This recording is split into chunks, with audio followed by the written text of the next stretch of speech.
So we're back with phase three. So at this point, Iran is mostly pushed back to where the war started. So they're back to the traditional territory along the Shatt al Arab River. So what they're going to do is they're going to try to punish the Iraqis for pushing into their country in the first place, and they're going to counterattack into Iraq, and they're largely going to fail. So as they're at kind of the border in the middle of Ramadan, so Ramadan is a religious holiday within Islam where they fast during the day. So what they do is they'll eat breakfast, and then the idea is that they're not allowed to eat or drink anything while the sun is out, and then they have kind of the big dinner and party at night, and that's kind of one of their ways to give thanks. So during the middle of Ramadan, Tehran launches this attack, this offensive. So their idea is that they're going to push into southern Iraq near Basra. So what the Iraqis did instead is they flooded the area. So they, brought water in from the Shatt al Arab, and the Iranians think that it's going to be super dry. It's the middle of the summer, and they fell into this trap. So what happens is this flooded area. What happens when you have dirt and water together? It equals mud. So they're going to be stuck. They're going to put minefields in this area. They've created trenches, so it's going to be water-filled trenches, all muddy, and it's just going to be gross. And the Iranians are going to be stuck. And quite frankly, they're going to get hit by artillery and tanks, and it just becomes a big mess and a huge catastrophe for the Iranians. So one of the biggest reasons for this rout is that they underestimated the combativeness of Iraqis protecting their own country. So it's one thing to fight and invade in a country when you don't really want to do it in the first place. It's another thing to defend your own country. And that's what's going to happen. The Iraqis they're going to fight really hard. And then the other thing is the Iranian regular army and the Pasdaran, the coordination becomes really poor at this point. So they're not talking to each other. One side will have one strategy and the other will have a different one. And it really shows kind of this lack of professionalism. And one of the things, since the Pasdaran will be controlled by the people who really have power, this lack of coordination is going to lead to a purge within the regular military. So they're going to start to execute military officers in the regular military, saying that it's your fault that there was poor coordination, yada yada. And the Pasdaran, they have the power, and yet they still lack professionalism. They have poor equipment. They have less training than the regular military.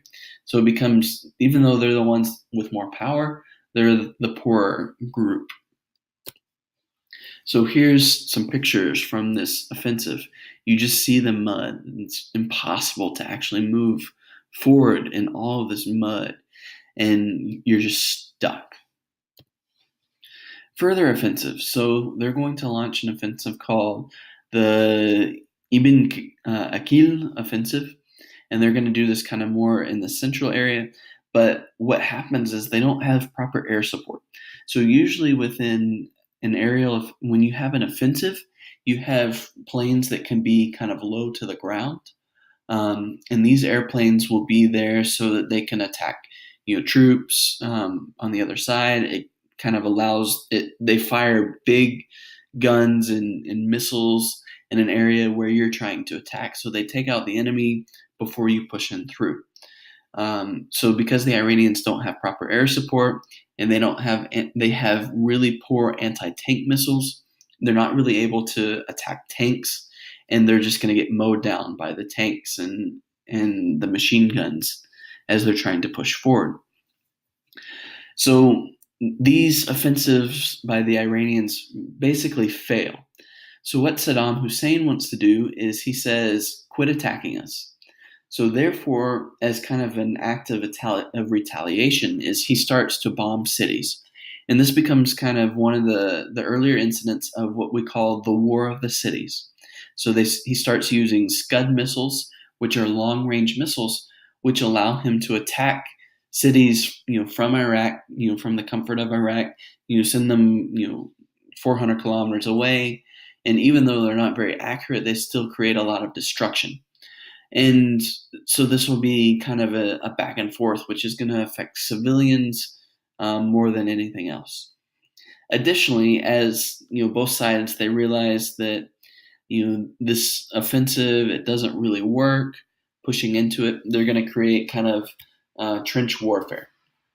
So if you remember from earlier, when you're in younger grades, we did trench warfare, where you are kind of dug in these moles in the ground. You kind of stay there. Sometimes you try to fight, but for the most part, you're not really moving. So Iraq's going to dig these trenches, and it creates this long front, very similar to World War I style fighting. And this will be kind of the stalemate moving forward as we move on to phase 3. Another offensive from the Iranians would be Operation Prelude in February 1983, where because of this, they're also going to move into an attrition strategy or a war of attrition.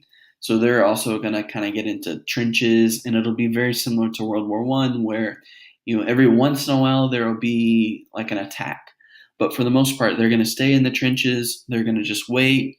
They might have tanks that fire cannons, and every once in a while they'll have attacks. But for the most part, they're just sitting there waiting.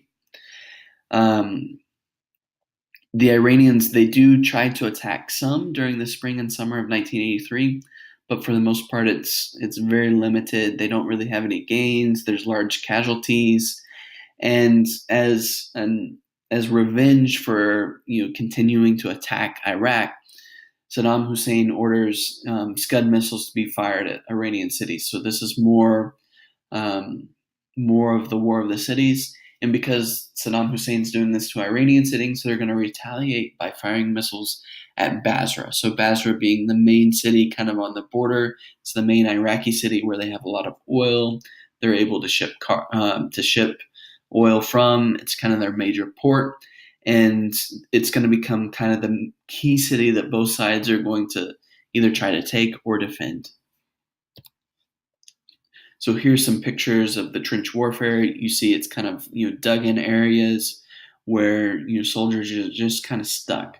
They're not really that's kind of their way to protect themselves, and they don't really move any further than that. And then here's some pictures of the War of the Cities. You see kind of the devastation. They're inaccurate. They hit civilian targets. And then over here off to the side, you see some examples of where the War of the Cities hit. It's primarily Iranians going after Basra. Sometimes they go towards Baghdad, but for the most part, they're just cities along the border. And eventually, they're able to take inaccurate bombings towards Tehran, but for the most part, they're just cities along the border. So we're going to go ahead and stop there, and then we'll continue on with phase 3, the rest of phase 3, momentarily.